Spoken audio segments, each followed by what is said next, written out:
Hello, Mehaba, and welcome to day 4 of my 30-day Learn Turkish challenge. It's me, Fatima, and I don't know why I just did that, but YOLO.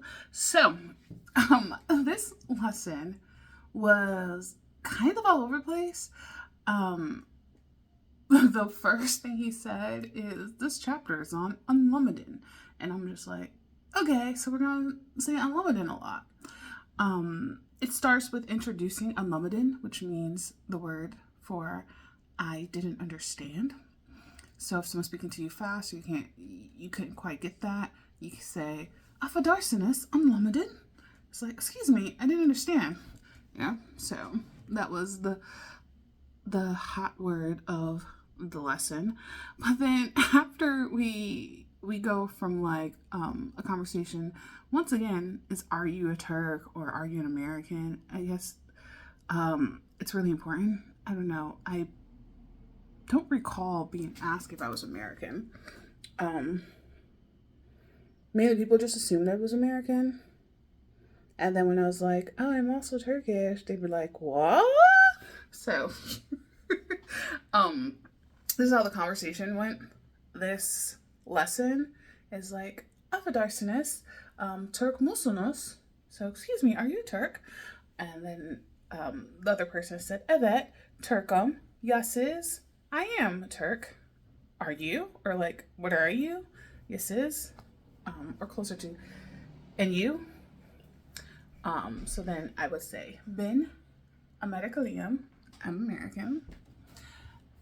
And so then the person hearing that I said I'm American in a wonderful Turkish accent goes, whoa, you speak Turkish well.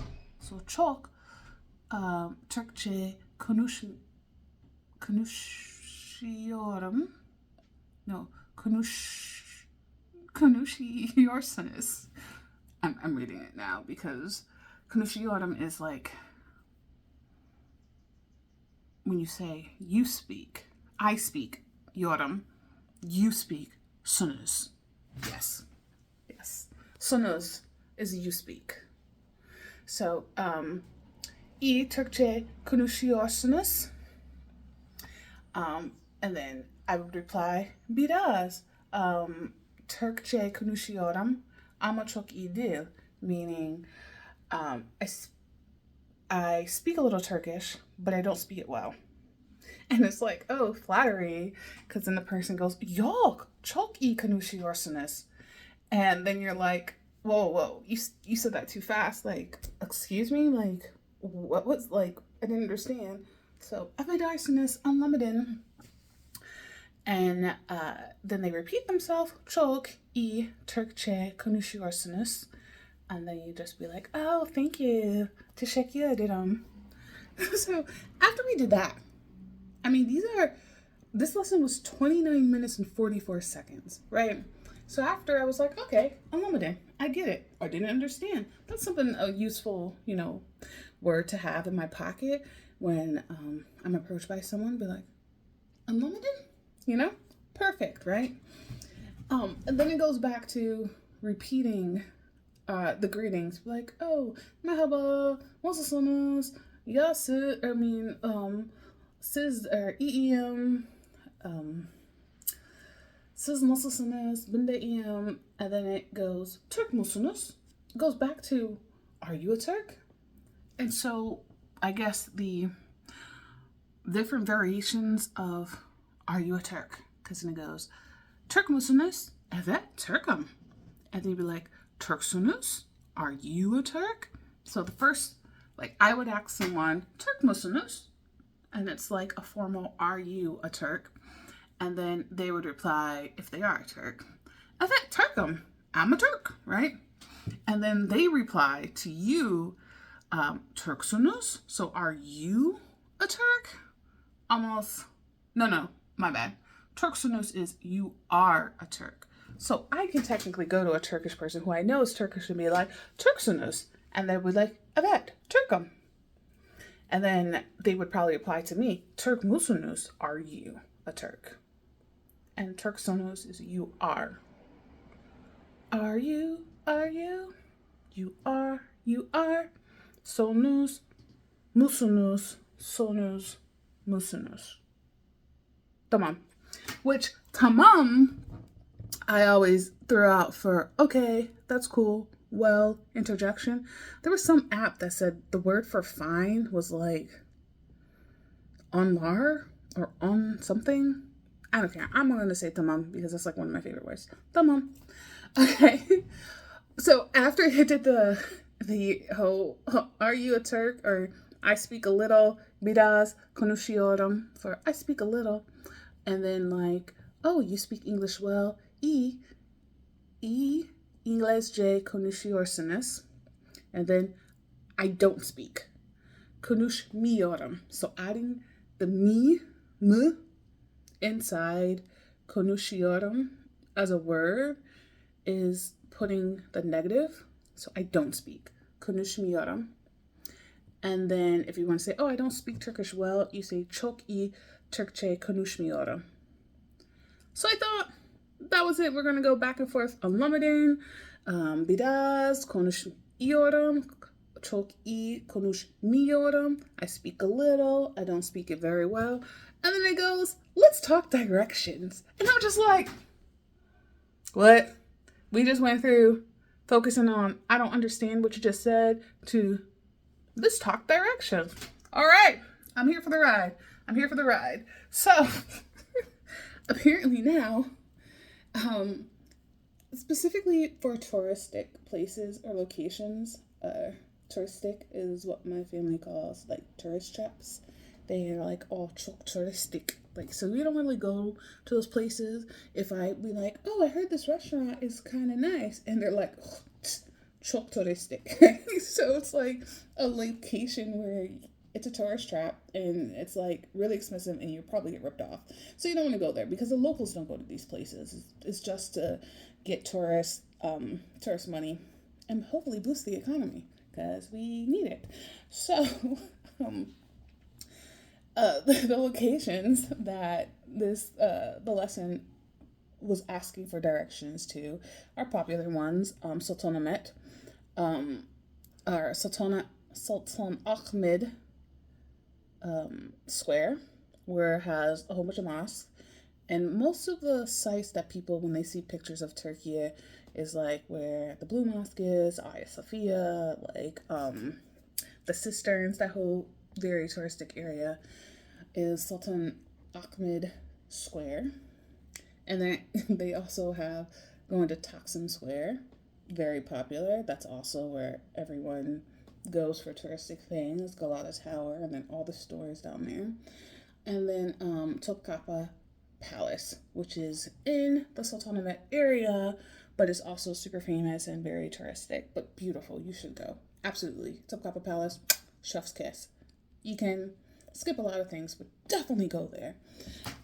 So to say Topkapı Palace is Topkapı Sarıyer. Sarıyer is palace. I'm probably not doing the right inflections, but I believe it's Sarıyer. It's kind of spelled like sorry with a Y, but Sarıyer is palace. And then if it's a square, it's Medina. So Taksim Medina, Sultan Ahmed Medina.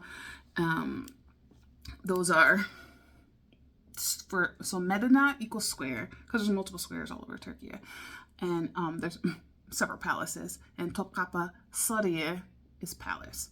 So then it has, you get two directions. Is it here or is it over there? If it's here, it's burası. If it's over there, it's orası. Burası, orası. So we go back and forth with is.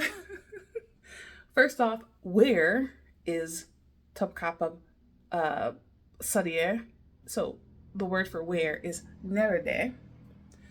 This lesson, I learned a lot of new words. Alamadin, nerede, burası, orası, Medina, Sarıyer. Evet. And adding mu for don't a negative part for konuşmuyorum. Yeah. So if someone's like, this is the conversation. Hey, where's Sultan Ahmed Square? And so you say Sultan Ahmed Medina nerede. So you put where at the end of the location. And then if the person's like, oh, it's over there, you say Burası, or properly Sultan Ahmed Medina Burası, that place there. And if you're pointing if you're trying to repeat after, they'll be like, Burası, that place there, and you're pointing the wrong direction. There's like, yok, burası değil, burası, this place here. Yes. So if you say orası, question mark, hayır, orası değil, burası, this place there. So it's B for here, O for there. I guess it's better to think of it as burası equaling that place, or this place here, but then orası, that place over there. So over for orası. O over orası. Here, if too bad doesn't begin with an H, easier, but as long as you remember orası for over, then here is burası. Yeah. So then if it's not that place there, you need to explain it some more. Or if you say, yes, this is this place here, you'd be like, evet, Topkapı Sarıyer burası. Or, hayır, Topkapı Sarıyer burası değil. Not here. It is not this place here. So I may or may not have just talked myself into a big old circle, but the main takeaways is the word for a square, which there's multiple locations called square, is Medina. Medina, like Medina. And if it's a palace, we call it Sarıyer. Sarıyer, yes. If you need to be like, what's that place over there? Orası. If you want to know, it's that place here. Burası. If you don't understand, anlamadım. I didn't understand. I didn't get that. And if you need to know where, nerede. Nerede. Almost like in Spanish, ¿dónde está? Nerede. Yeah. I don't speak Spanish. I took it in high school for many years, and I apparently conjugated enough verbs to get an A, but I can't speak it. But I'm a bit more familiar with it, which I have heard that if you speak two or try to learn two languages at once, and you're somewhat familiar with one, it should help you to remember a second. But I'm like 40% in Spanish and 2% in Turkish. I don't think that actually would assist each other. So I'm just going to keep doing what I'm doing. And if I find something that helps me remind, or as a reminder, I'll just keep it in the pocket. So yeah, those many words that I learned to this lesson. I am liking that it is a lot of repeat words, but then it's also like they're giving me a root word, and then the next lesson giving me more ways to use that root word, and that's a vibe. So taking the time to actually type out what I'm hearing and put it to some context is actually, I think this round seems to be going well. So day 4, I'm very hopeful. And even though it was a lot of content, I also need to start doing these earlier. I mean, it's 8 o'clock. It's better than 11:30 last night, but I'm so tired. And so, yeah, even though it was a lot of content in this 30-minute lesson, it was good. So until tomorrow, This was day 4 of the 30-day Pimsleur Speak Turkish Challenge. This is Fatima, and good night. See you tomorrow. Bye.